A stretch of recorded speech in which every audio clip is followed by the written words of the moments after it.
মসজিদ কয়টা আছে দুনিয়াতে তুমি কইতে পারবা? না। হ্যাঁ, তাহলে তুমি যে বললা আমার মসজিদে যেতে, সারা দুনিয়ার ভিতরে মসজিদ আছে দুইটা, মসজিদে আলাকসা, মসজিদে নববী, যেটা আমার আল্লাহ 30 পারা কোরআনে 6666 আয়াতের ভিতরে বলছে, 114 খানা সূরার ভিতরে। তো মসজিদ হইলো দুইটা, আর আমরা বলতেছি লক্ষ লক্ষ কোটি কোটি মসজিদ, মসজিদের শেষ নেই। তো মসজিদ খোঁজো, আগে মসজিদ খুঁজা নামাজ পড়ো।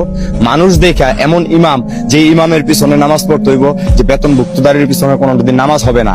আল্লাহ বলছে যে আলিফ লাম মিম যালিকাল কিতাব লা রাইবা ফিহি হুদাল লিল মুত্তাকিন, কোরআনে কোনো ভুল ত্রুটি নাই। তা আমরা এই কোরআন বিকৃতি করে খাইতেছি কেন? খাইতেছি আমিও তো মানুষ, তুমিও মানুষ, আমি তো তোমার ডিস্টার্ব করি না। আমি একটুখানি গাঁজা খাই দেখি এই জন্য আমি তোমার কাছে খারাপ, কিন্তু যারা এরকম হাজার হাজার কোটি কোটি টাকার পাহাড় নিয়ে ঘুরতেছে, কালো টাকার পাহাড় নিয়ে ঘুরতেছে, তারা কি করতেছে? ও আমরা এখন রাস্তাঘাটে থাকি দেখে আমাদের কিছু নাই দেখে এই জন্য এরকম নাকি?